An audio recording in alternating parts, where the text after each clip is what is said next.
Welcome, everybody, to this week's episode of Main Street Business Podcast. My name is Mark Kohler, co-host with my amazing law partner, Matt Sorensen. Excited to be here with you, talking cryptocurrency today. And I was able to get the green light to interview Matt Sorensen. So, welcome to the show, Matt. So that was Mark just throwing down how this is going to go today. Yeah. I know. In case you didn't know. I know Jack Shiz. We're going to make sure that's... No. Right, I got some good stuff too. I know enough to be dangerous. So this is a big topic, cryptocurrency. This is the future, folks. You got to learn about it in one way or another. Whether you want to invest in it or start using it now is another thing. But I think it's just a really good conversation to know about and be aware about. We've been knee deep in it for years with clients buying it and investing in it with their retirement accounts. And I'll give a little update what you can do with your account at directed IRA where you can trade directly out of it. But we just want to go over it from a big picture topic, like what the hell is it? If, pardon my French. And how can I use it? How can I invest in it? Just what do I need to know? So I can sound cool at the next, cocktail party I'm at. Yeah, and I think Matt just said this is the new normal. If I hear that again, I'm going to punch someone in the face. We're in the new normal. I don't think I said that. I said this is the future. I know. I know. Okay. I'm just playing. I said Matt said was code for. Sorry, the new normal. I was just going to go on a little rant. I'm sick of hearing the new normal. The new normal. This is the new normal, folks. It's the new normal, folks. The new normal. Yeah. I'm like whatever. All right. So, cryptocurrency. Gosh, I've heard you can buy lunch, you can buy a house, you can buy a car. Yeah. You can buy a Tesla with Bitcoin, you can buy, there's lots of retailers accept Bitcoin now, like overstock.com. I think there's probably like Nordstrom. A lot of them will accept crypto for your purchases. And let's talk about it though, because let's think about what the hell it is, and why do I need to know about it first, maybe? All right. Okay. Now, before we go there, we are going to have our weekly tax and legal tip.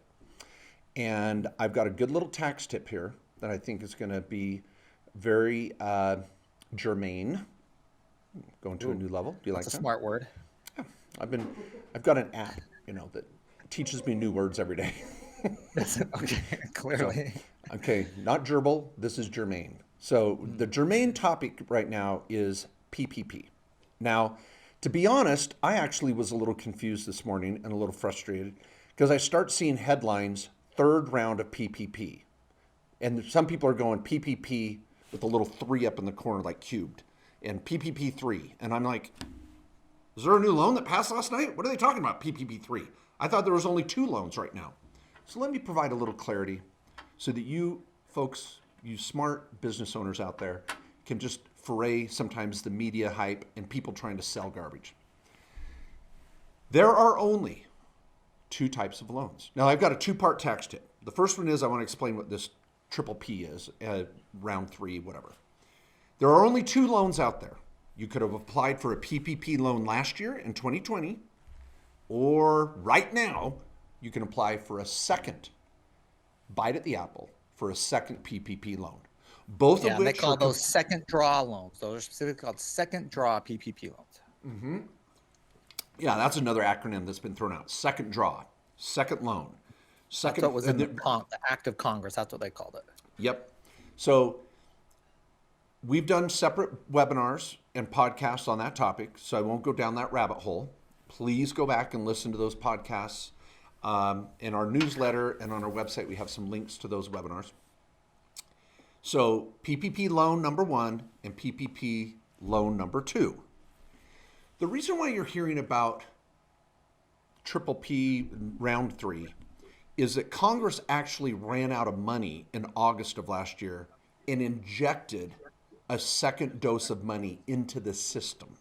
So that was funding round number 2. And in December, when they passed December 27th, this second package of PPP loans, that was considered round 3 of funding. So what I want to provide everybody out there with, just don't get confused in the media. There is not a third type of loan available now. It's either loan number one from last year, loan number two for this year. You can have both. You can miss the first one, do the second. There's all sorts of little goodies there in our podcasts and webinars on this. But just keep in mind when you see third round of funding, that's Congress injecting a third dose of juice into the SBA budget to handle the applications. So that's, Matt, anything on that? Would you agree that that's the best way to explain? Yeah. You qualify under two different loans, the first round PPP or the second round PPP. Yeah. That's Don't all worry there about is. this third, because if you can go out there and go, there's round three. It's like all over the news today. And when I started looking, I'm like, what the hell, round three? There's no round three, but it was the round three of funding, whatever. Okay, now here's the other important tip. I'm looking right now at a map. For those that catch this on the YouTube channel, I'm going to hold it up just so you can see how cool this looks. This is a little map of all the states, and I'll hold it up a little closer here. Let me see if I touch that. That's okay. This little map tells you which states. Oh, Corey, our producer's going to make this a little clear for those that are on YouTube. I'll put it right there. I feel like David Letterman holding up my little card for the night. Okay, green and yellow describe here. Is green good and yellow bad? Yes. Green is good. Green means your state is not going to tax your PPP. Yellow means the state is not going to let you get it tax-free. So if you watch that on YouTube, now we can go back, Corey, thank you. If we go back on, I'll just give you a few examples. Utah, Arizona, Idaho, Minnesota, Kentucky, Texas, Virginia, North Carolina, they're all taxing your PPP money and others. I'm just reading a few of them. Some states are not taxing it. They're saying, hey, feds forgave it, we're going to forgive it too. Go help your business. Oregon, Montana, Colorado, Wyoming, New Mexico, Nebraska, Georgia, do I want to say New York? Yes, I feel like do. you're calling an election here. Okay. Yeah, Maryland, D.C., New Jersey, Connecticut. But then there's other states that are undecided. News released yesterday. Governor Newsom, who won the Realtor of the Year for the state of Arizona, Governor Newsom is trying to strike a deal with the legislature that says any loan under 150 grand, tax-free in the state of California. Any PPP loan above 150 grand, we're going to tax it in California. So some states are undecided. So in our tax department at the accounting firm, we're holding back tax returns and possibly extending them, even though they're prepared, until we find out some states' resolution on this. So don't be mad. Here's the takeaway. Don't be mad at your accountant if you have to extend. Be patient with our firm as it takes a little extra time to deal with these things. Some clients jacked up their application and got too much PPP loan, and they better pay back some or they could go to jail. There's just a lot of issues here. So the good news is there's free money there. You don't have to pay it back. Bad news is it could be taxed at the state level, and bad news is you may have gotten too much. And number third, it's a pain in the butt. So anyway, there's my tax tip. Some things to be aware of. All right. Okay. Well, I'm going to give the legal tip, and because you marinated, my brain was marinating in PPP as you were talking there.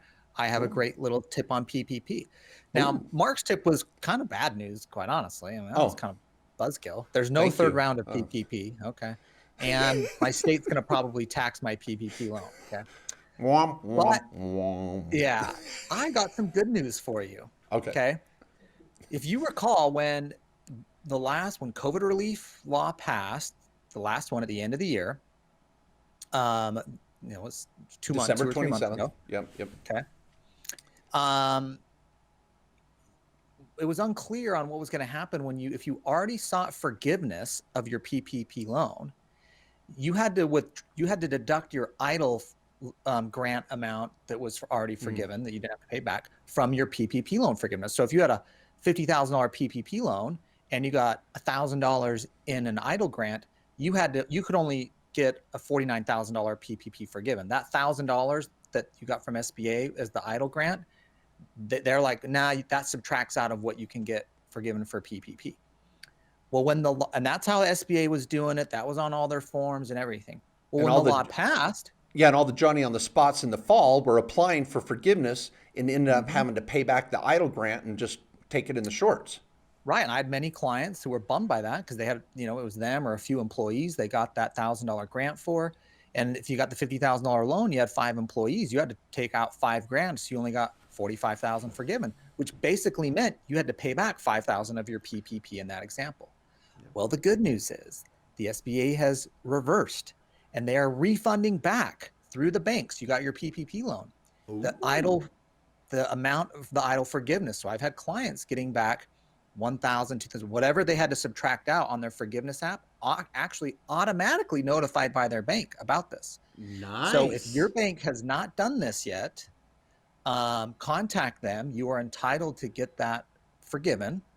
And you work through your bank, they will actually pay you. They will actually send you a check or wire or put it into your bank account if you bank at that bank. So good news there on those that got EIDL grants. You do not have to subtract that out of your PP. If you already did it, you can go back and get that money back. Okay, and let me add a little addendum to that. For some of you are like, well, I haven't applied for forgiveness yet. Then you're fine. You never subtracted it out. Yeah, the new form took out that step. If you got EIDL, you just keep it. You don't have to the EIDL grant part. Remember, you don't have to subtract it out. So there you go. I got the good news. Mark's got the bad. Well, I don't know. I take issue with that. I thought I had good news too in there. Okay. Because I was saying what states. Yeah, I pointed out what states you're not taxed. And that's good news. Okay, so those in New Mexico were okay. Okay. Yeah. So and we do have a large Albuquerque presence. Yeah. Due to our Walter White, references to Breaking Bad. Some of our clients in the pharmaceutical industry are in New Mexico. They're fans. Yeah. Okay, so let's get to crypto. Okay, I want to just ask a question here. Okay, I'm going to play, your average 5th grader here. I love that show. You're smart as your 5th grader. Yeah, are you smarter than a 5th grader? Yeah. I'm going to just ask this. What is crypto? Is it actually a coin? Is it a piece of paper? Can you define it in one sentence that a junior high student would actually understand? I don't know. No. Okay, I tried. All right, podcast is over. Yeah. The hard thing with crypto is you have to find reference points to understand what it's like. So no, it's not an actual coin. So the most common cryptocurrency people know is Bitcoin. Okay, there's a cool little graphic I see that looks like a coin. There's coin in the name, but do I have an actual coin? No, I mean, it's not a physical object. This is all electronic, or as the IRS calls it, virtual money. So what cryptocurrency is it basically came from the concept of having cryptography, mathematical equations that are used, that are secret, that'll move crypto from, let's say, mark to math. Some coin, let's say, we can call it that. It's not a physical coin, but just, you know what I mean here. It's just a name to say something. Let's say one Bitcoin, okay, that Mark has. It's on a ledger that's open source. It's on the internet. Anyone can see all the stuff there. It's not hidden with banks. And so the concept of crypto is, let's make it open source. Everyone can see it. We're going to have other parties approve the transaction, which is when you get to mining, to say, oh, Mark transferred that coin to Matt. This is a legit transaction. We're going to verify it. So basically think of crypto as virtual money.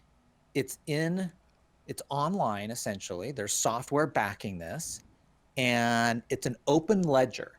So now this ledger uses what is called blockchain, and that's the other thing people are, okay, what's blockchain? But now hold it. Let's stop there for a minute. Your bank has blockchain. Okay, before you go to blockchain, let's just stick with this concept. It's not a coin. It's It's not a an physical coin, but equation that verifies that I have ownership in some sort of virtual currency. yeah. Is I remember back on TV maybe 3 or 4 years ago, a guy had a piece of paper. Maybe it was on Stephen Colbert or one of the late night shows, and he held it up and he goes, "Here's a Bitcoin," and it was a piece of paper. And then I later heard people freeze framed that, zoomed in on it, and found the number on it, and stole the guy's Bitcoin because I guess the Bitcoin is given a number or something, or is it Yeah, and this is what are called the private keys. So okay? when you have crypto, the identification of it, maybe think of it the serial number on the dollar bill. Like who cares about the physical dollar bill? Think of the serial number on it. So Okay.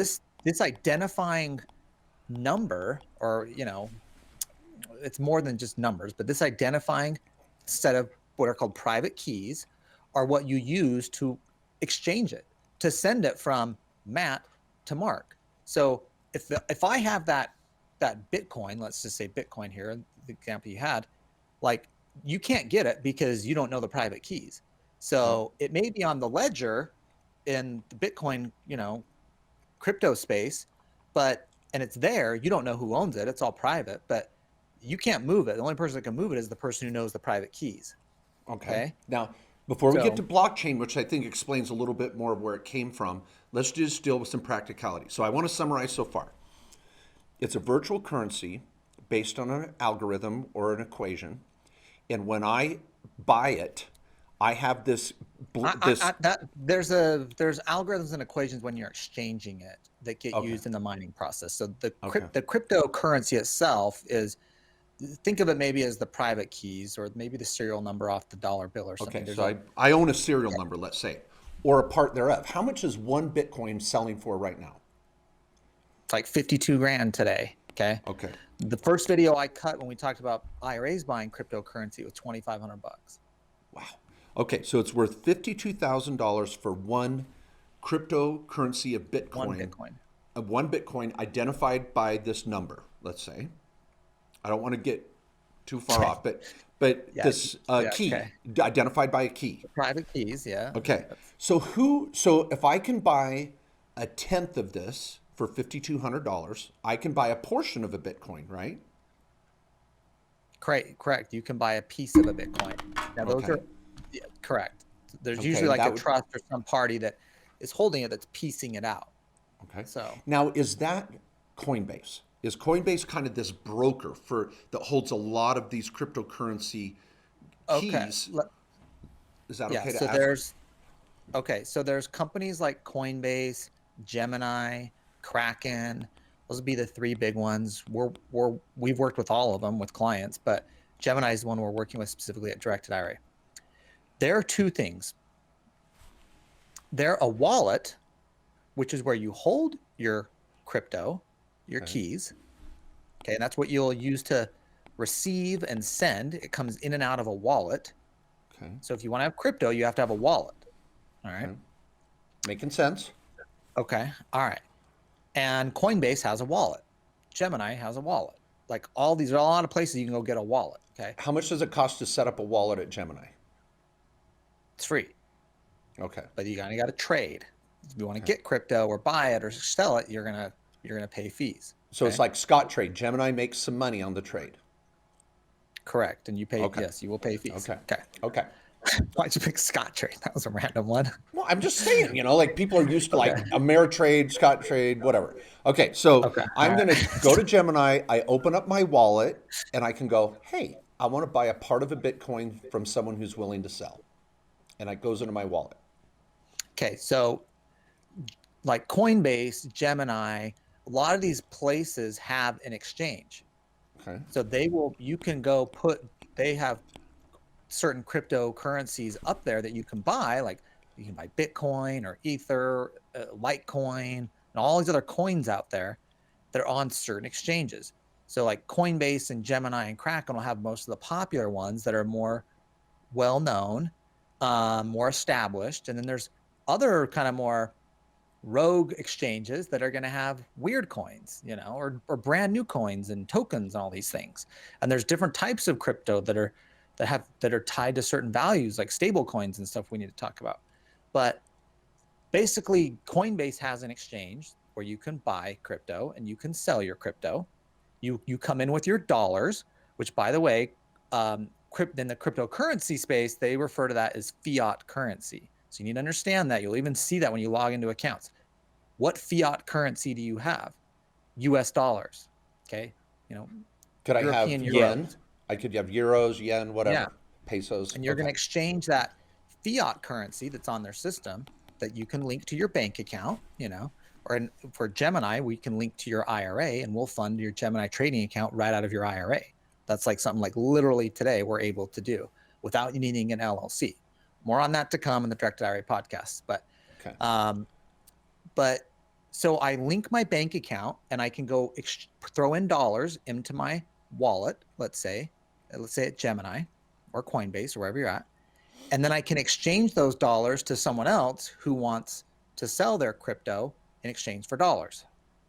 Okay. So I'm basically buying crypto. Okay. But someone's giving me their cryptocurrency in exchange for my dollars.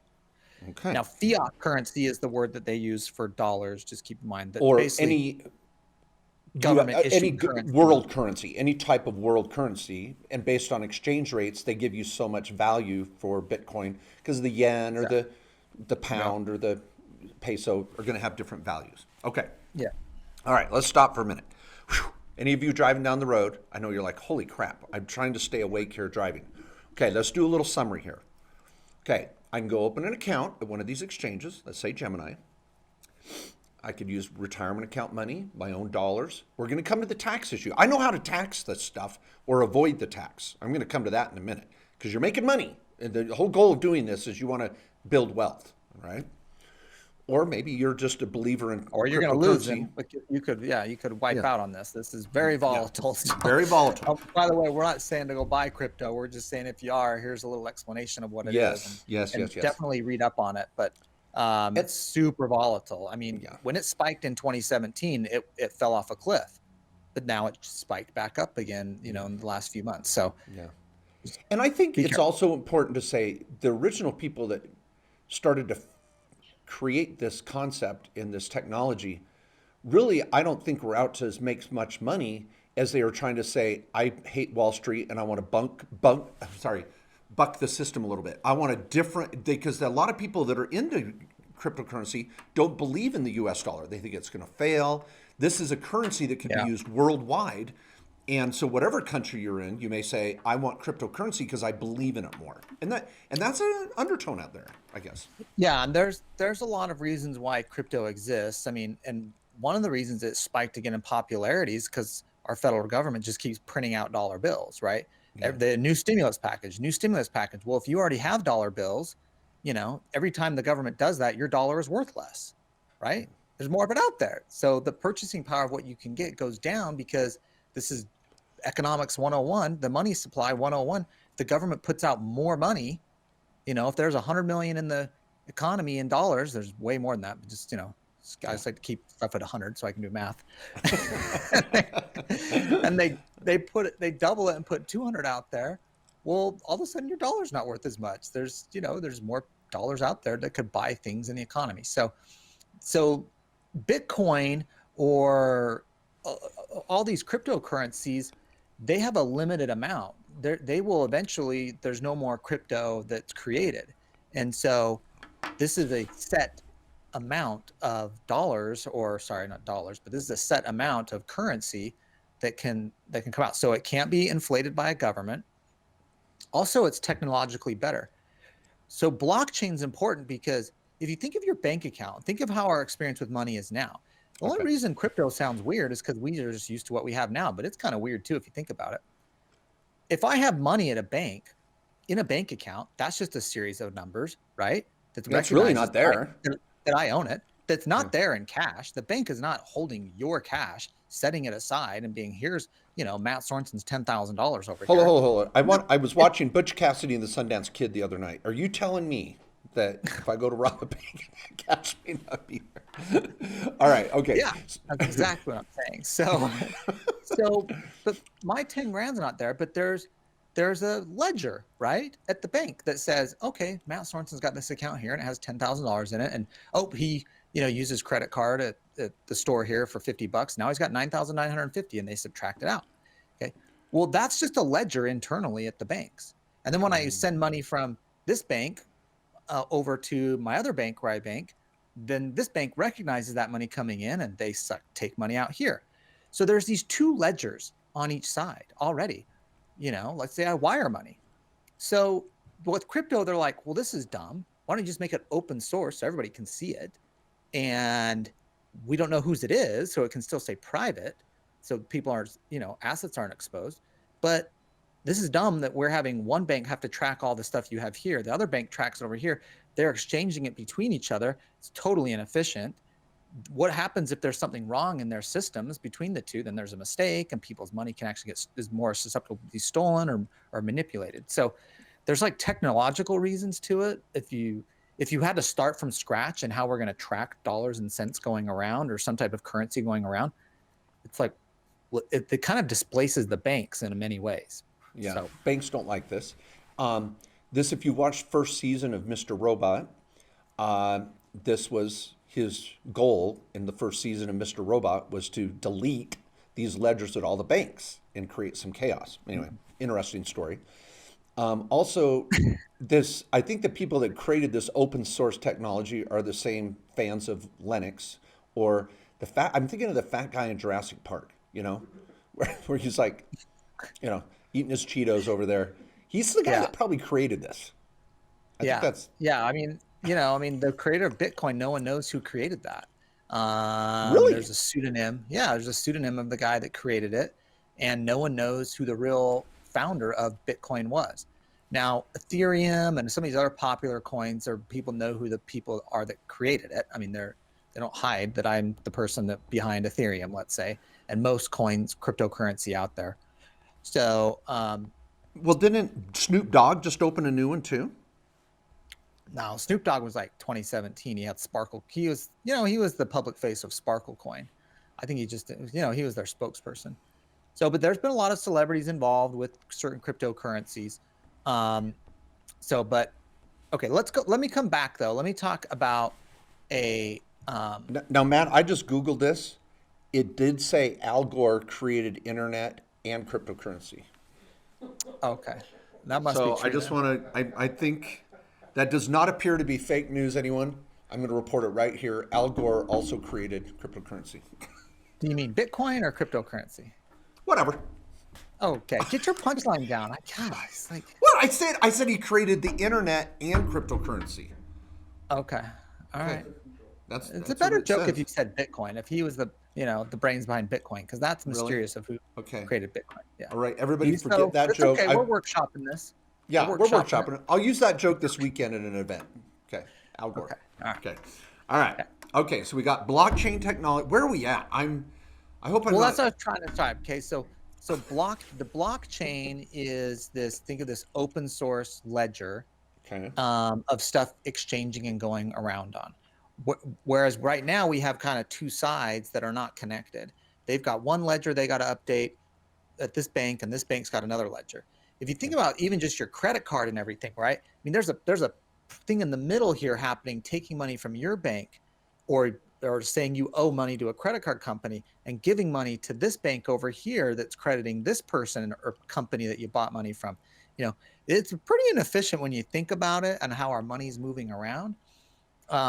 So the blockchain seeks to solve that by having it all open source and open ledger, and this is where you get to mining, because the mining is what's verifying these transactions. You just opened up a whole other new topic. Oh my gosh. Okay, we have real people listening to this, that want to understand this. Okay. All right, let's do a little summary. I'm going to give it a shot. I want to own cryptocurrency. I go to Gemini, for example, open an account, put in my currency, whether it's pounds, dollars, yen, and I get it's classified as fiat currency. And then I start looking what's available for sale. I can buy part of a cryptocurrency type. There's all these types out there: Smartcoin, Ethereum, Bitcoin, and whatever I'm feeling, I've researched and feels like it might go up in value. I can buy that with my fiat currency, and it's now in my wallet. So I could go to Gemini any day and look at my wallet of how much cryptocurrency I own. I could fund that account at Gemini or open an account in the name of my IRA, open the account in the name of my health savings account, in the name of my own dollars, my name, my kids' IRA, right? I could open up any type of account at Gemini and start buying cryptocurrency if I wanted to speculate. Because I think most people now that are into cryptocurrency are like, hey, I want to buy this. I don't have a political viewpoint on this. I'm not trying to take down the US banking system. I just want to make some money. And everybody I know is buying freaking Bitcoin and making money. So I'm going to throw some money at this, and we're not advocating this as a, we don't get a commission here. We're not trying to sell you Bitcoin or any sort of, we're just describing it. But people are really doing this for speculation. And if it goes up in value in my own name, I might pay some tax. We can come to that in a minute. But I'm going to buy this as almost like a stock would be a similar something that people might be able to get their head around. And I can sell my coin, I can buy more, and I have a wallet. And this wallet is represented by these numbers that identify my portion or of this key that represents this coin. Okay, did I summarize that okay? Oh, hold it, Matt. Okay, tell me again if sorry, I think you're on mute. Yeah. So yes, I mean the crypto itself has private keys. The wallet is just think of as the account. It's just an online thing you use with like an email and password to get into. Okay. That stores this crypto. Okay, now before we go to mining and creating it from scratch or the taxation of it, I heard a rumor, was in the news. This is not Al Gore joke. Some guy had like millions of dollars of Bitcoin he bought like 10 years ago when it was brand new. And he bought this Bitcoin, and when you set up the key, he had to have a password to get into his key, and he had forgotten it. And apparently he had 10 tries to try to remember his password, and if he didn't, that coin was thrown back into the system. Does that sound like realistic or familiar? Did you hear about anything like that? Maybe it was his account at Coinbase. You didn't hear anything like that? No. I mean, But like, I've heard yeah, your key is very valuable. Yeah. So, okay. So let's, like, if you have a wallet, let's say at a major place like Coinbase, Gemini, Kraken,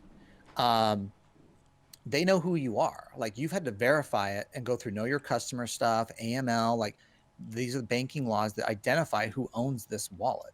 So like there would be ways to recover that if you're at a major exchange like that. Now there are places that are like totally unregulated. You know, frankly, criminals may use these places type places where you could store crypto, or you could even get the crypto on a thumb drive, right? It's off, it's offline, and that's actually, there's a lot of perks to doing that because it can't be hacked, right? So, but those are no other party like Coinbase or Gemini would have the ability to let you back into that account. So yes, if you did some other alternative system to store your keys and you forgot how to get back into it because you forgot the password, there's no customer support to get you back in. Okay. Like, okay, that's what I remember. Game over. Yeah. It's kind of like you threw your money losing in a your safe. wallet. Losing your No, dollars. it's like throwing your money in a safe and you forgot you forgot the code to open it.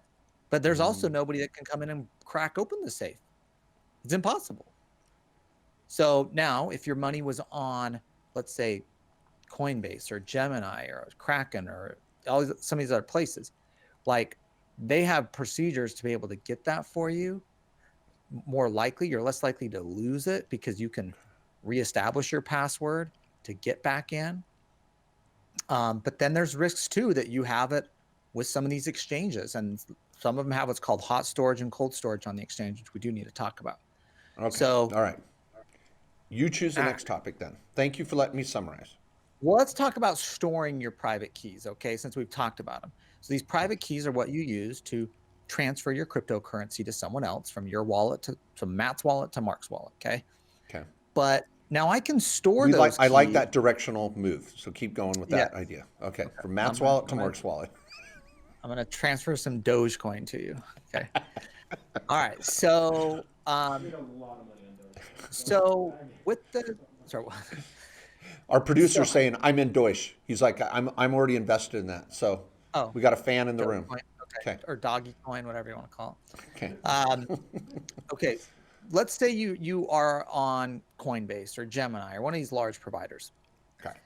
You can leave your money on the exchange, which means it's or your crypto, I should say. It can be on the exchange. Now that it's up there, so if you want to trade it, you can quickly trade it or do whatever you want, right? And that's typically free. But you may, if you're going to hold cryptocurrency for the long haul and you're not trading it, you probably don't want it on the exchange because they could get hacked. It's online. It's on their Mm. exchange. But you can do what's called cold storage, where they will take it offline and they will put it on literally on servers and computers that are not connected to the internet that are internally secured in their places. Okay. And they can't only pull your crypto off with like multi-party authentication of actual people in there doing this. So this is kind of like it detects the process a little bit by taking it offline and requiring actual people to certify things to get it back online if you want to use it on the exchange or to be able to send it from a wallet. So, Almost but this like a safe deposit box. almost like yes, correct. I've There got to you have a go. little person walk me to my box with another key and open it, as in There you Jason go. Bourne, and I can Yeah. get it out. Now, is Yeah. cold storage in Idaho and hot storage in Arizona? No. Oh, okay. So think of cold storage, think of hot storage is like it's on the exchange. It's kind of like it's at the bank. Like someone can't just go grab it, but if someone was able to break in and hold them up, I mean, they could probably get some crypto off the exchange, or like let's say through a hack. It's kind of like the money in the till at the bank, at the Okay. teller's drawer. But the money in the safe in the back in the bank behind the big vault, like that's more cold storage. Okay. It's not readily accessible up front. They have to really go deep in here to get it. It's a much harder process, so it's much more safe. So Okay. you think of it that way. What's hot storage? Hot storage is the money that The the bank till. has in the till right here. Oh, It's okay. right All right. there. That's the So first in my money that gets wallet, robbed. my They wallet's get hot robbed. That's what they storage. go for. Okay. So So just keeping if it your on the money's on the exchange. exchange, if you have a wallet, Okay. at an exchange, it's on, let's say crypto or sorry, Coinbase or Gemini. Like your crypto is on the exchange. Okay.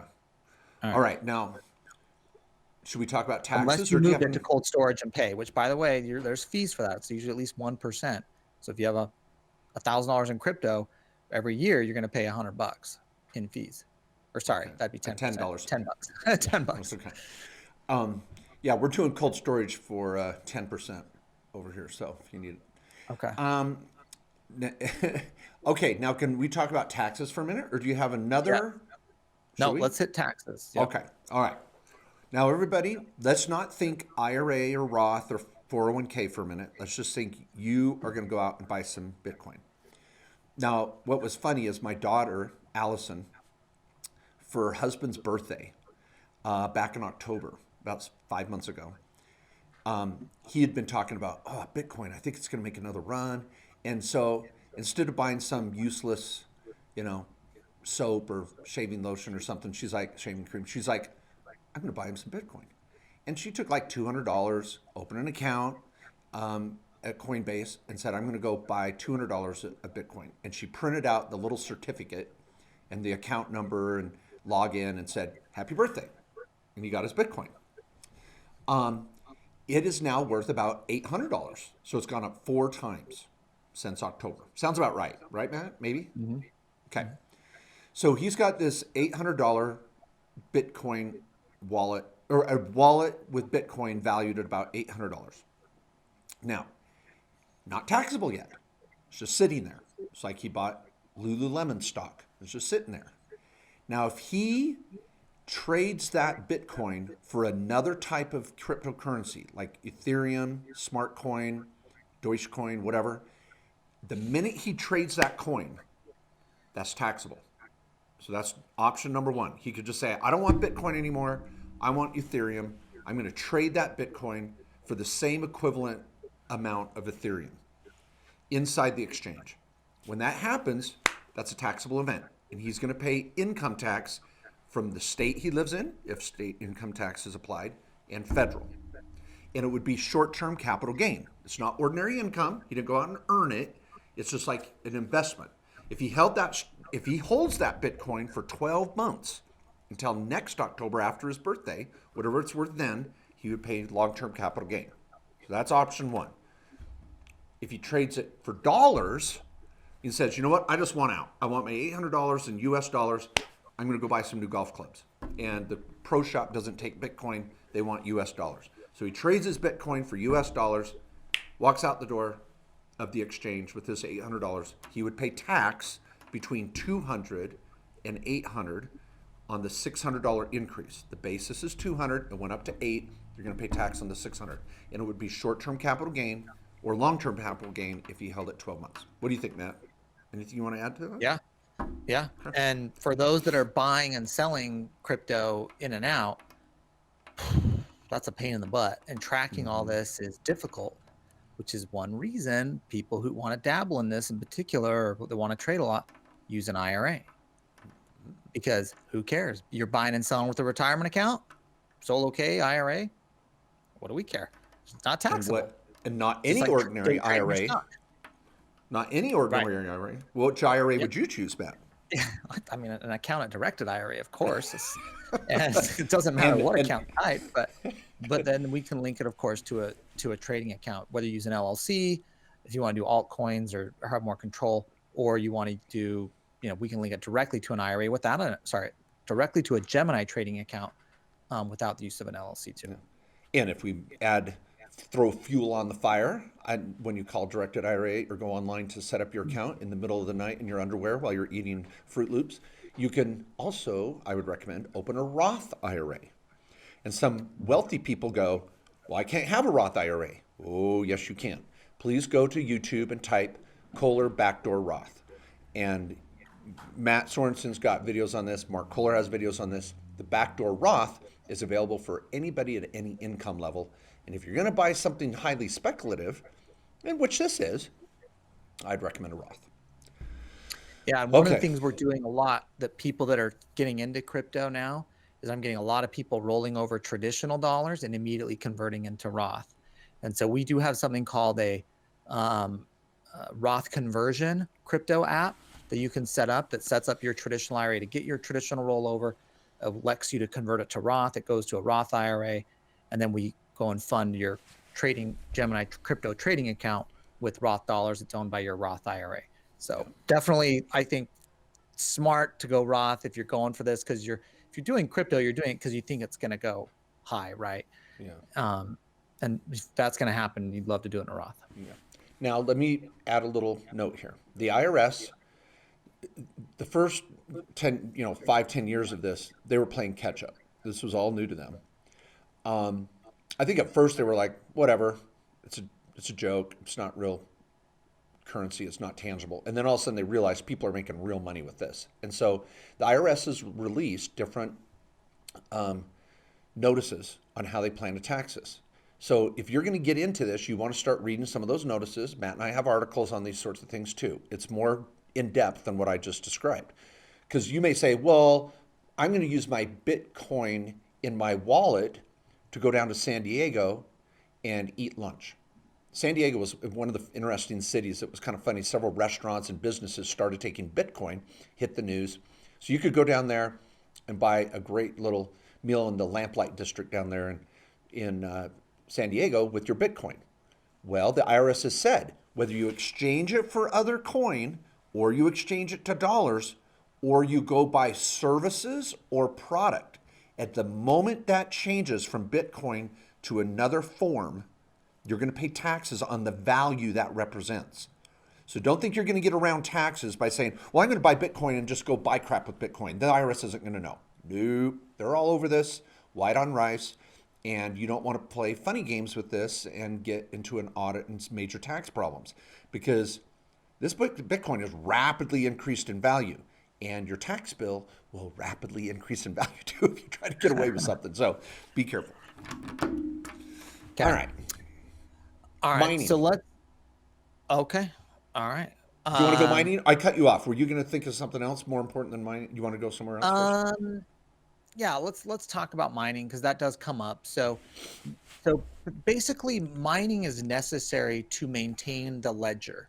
So when I've got this blockchain, this Now, open hold it. At ledger. any point, does this involve me going to Northern California with a little pan, and can I dress in little overalls with my, Carhartt jacket and go out and mine Yeah, for Bitcoin? Is this in a mountain somewhere in Northern California? no, but you can wear your maybe Joe Montana San Francisco 49ers jersey and get on a computer and geek out doing this. Maybe Oh, that's okay. that's a little different type of mining. All right. So this does not involve digging in dirt or is standing in a river with a pan sifting for Bitcoin. Unfortunately, no, no, Okay. So go ahead and explain it. not I as thought it was going to be romantic more as that. exciting. Yeah. No. So what happens is the blockchain, or the ledger here, needs to be maintained. It needs to prove that transactions have moved around, that you know crypto's gone from Mark's wallet to Matt's wallet, and so there's this mining that happens is what it's called, which are basically computers that go on and they have complex mathematical equations they have to solve, and there's something called a proof of work that's done, and they're verifying what's happening on the network, and they also get paid in crypto to do this. So some people are motivated to go do this because they're like, well, I'm going to go get the computers necessary that's going to mine the transactions and really the ledger here, the blockchain, and I'm going to get paid in crypto for doing that, from my computers going out and doing this. Now, there's a lot of commentary on this because, like, Bitcoin, for example, is not a very efficient crypto, but it's got the brand name. There's other crypto that's more efficiently mined and easier to exchange. There's new technologies that have come out. There's a second version of Ethereum that's supposed to have this. So like from the environmental crowd, they don't like Bitcoin. So because it's more expensive to mine and it takes a lot of electricity and all this, because these are like high powered computers. Like your MacBook from 3 years ago is probably going to die trying to do mining. Okay, you've got to buy cutting edge stuff to be efficient at mining. And one of the things with mining too is the best machine and what can fastest solve the equation gets the work. So you've got to have top of the line stuff to be able to do this. Now, from a tax standpoint, we have a lot of clients. I shouldn't say a lot. We've had a few clients that have done the education and invested in the computers and software and personnel to do this. Keep in mind, when you mine, the IRS has also released a notice on this. And they go, if you're going to go mine for cryptocurrency, the day you earn that coin, when it ends up in your wallet, or because your mining program is going to have an interface because you're going to earn Bitcoin. You're going to earn the coin you're mining in exchange for verifying these transactions, if you will. So as you earn this coin, whatever coin it is, it's going to end up in your account or your wallet because I earned it. My mining computer system earned it. When it ends up in your account that day, that's earned income. It's actually self-employment income. So if you're mining in your own personal name, you're going to want to do this in your S corporation to avoid FICA and self-employment income that could be occurring from mining. Now, if you do this in a Roth or a retirement account, you'd want to read Matt's chapter on what's called a blocker corporation and UBIT tax, because you're going to generate this ordinary income tax in a retirement account by mining. Not a big deal. You put a blocker in there. You're going to pay a tax rate to mine. There's no way around it. It's going to be 21% approximately in a retirement account, or you're going to pay more as an individual. But if you can set up a mining operation, the trick is, now this is cutting edge, people. The trick is you mine it in your blocker corporation. You pay a 21% tax. That day, it's going to be calculated. The next day, you move the coin back to your retirement account and let the appreciation happen in your retirement account separate from the entity that did the mining. Because if you have appreciation inside your C Corp, that's non-taxable just sitting in your retirement account, but it becomes taxable in that blocker corp. So you want to mine in a blocker corp and then immediately move that coin into a separate wallet owned by an LLC in your retirement account where the appreciation can take place. So it's kind of a two-headed dragon strategy. Matt, would you add anything to that? Kind of tricky to explain. Yeah, that's a little tricky, and this is only for someone doing mining. So if you're going down the mining route, you have this different tax issue because Mark said mining is ordinary income subject to UBIT tax. But if you want to be super strategic about it, Mark's example is the best way to do it. Use the blocker to get the 21% corporate tax. UBIT is 37%, so you don't want that. I'll take 21% over 37 any day. Yeah. But then also, Mark, we don't want the appreciation happening in the blocker, so that if it goes up in value in 5 years and you want to sell and it's now worth 2 or 3 times as much, well, I mean, I'm going to pay all the gains in my C Corp blocker? No, let's get it out of there and get it over to just a regular LLC that the IRA owns 100% and let the appreciation happen there outside of corporate tax and the C Corp tax election you made. I love that strategy. It's but don't go if you're like, guys, I just want to dabble in some Bitcoin or some crypto. Don't do mining. Okay, this is like next. This is more complicated way to get to the industry. Level. It's very competitive. Yeah, Al Gore also invented mining. Okay, now, now that was okay. I didn't even get a little. I got a smirk on YouTube. I didn't even get a ha. Like yeah, ha. Yeah. The crypto jokes are just tough. They're just hard. These are just hard. This is not a place. The problem is, joke. I'm more of a nerd, and so Matt is a little more suave than Mark Kohler, and so you engineers and accountants out here listening to the show, you're like, I get Mark's jokes. He's a funny guy. You ladies out there that are kind of nerdy, you and I are connecting here. Matt, these are really funny. You just didn't know it. That's all I'm saying. I know. Al Gore. I mean, I actually was not much of an Al Gore fan. But I do. Here's my favorite Al Gore joke. Okay. So like everybody, like the president or vice president, they'll have like code words for their name, so they don't refer to someone. They have secret code words in the Secret Service, and a lot of them are like cool code names. But Al Gore's Secret Service code name is so boring. This is the joke from the staff. Yeah. It's like Al Gore's Secret Service code name is so boring. It's Al Gore. Or no, sorry. The joke is Al Gore's so boring. His Secret Service code name is Al Gore. Yeah. I screwed it up. Dang it. Yeah. Calling me out earlier for not knowing the punchline.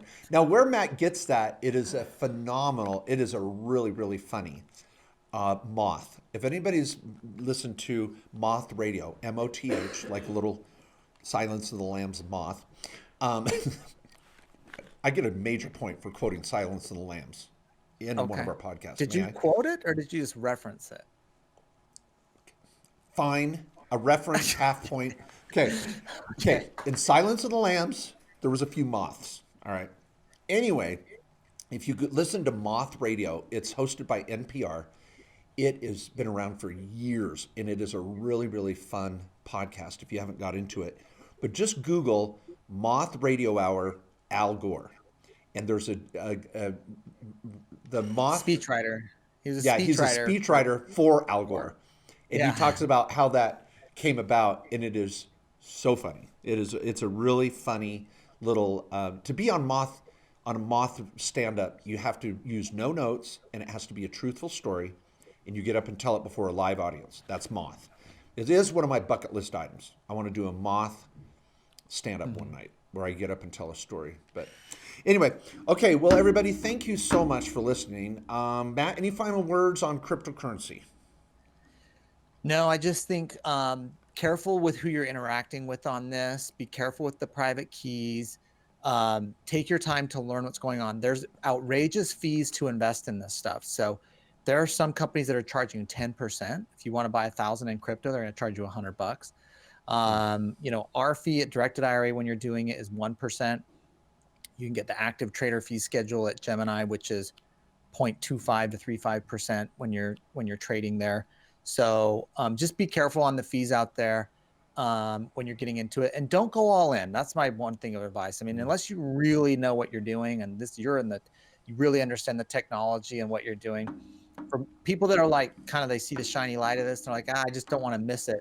Okay, maybe less 1% or less of your investable cash throw into this to kind of dabble in it. And but we can help with directed IRA if you want to do it with a retirement account.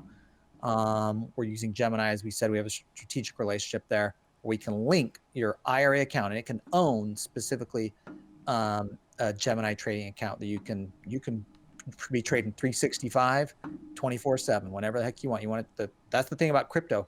The market never closes. You can always be trading crypto. Oh, that's so fun. by able to linking this, it puts you in control to make the trades. Well, and my final note and reminder is that tomorrow it's going to be next week on Directed IRA podcast, another podcast we hope that you've subscribed to in your favorite podcast listening app or on Spotify or YouTube. Type in Directed IRA podcast. You'll find a show specifically dedicated to directed IRA strategies, laws, techniques, ideas, and Q&A. We do an open forum there as well. So next week's show will be on how to specifically, what your options are for using a retirement account to do crypto investing, mining, all the above. So hopefully you'll be around for that too. So thanks everybody for listening. And till then, thanks everyone. Yeah. Thanks everybody. I was thinking of a crypto joke. I had no crypto joke. I was like, there's got to be something like sign off on crypto. Like, yeah. McCracken. There's got to be I don't like the word Kraken. There's a joke, McCracken? Yeah. I don't know. Isn't like a Kraken like a serpent type thing, or like a dragon or something? A Kraken? No. I don't know. We're not ending on a high note. Hey, but I'm a Gemini, so Gemini, I don't Scorpio. know. So there's nothing to say there. Yeah, guys, if you're still listening, we love you. Thanks for being here. See you next week. See you next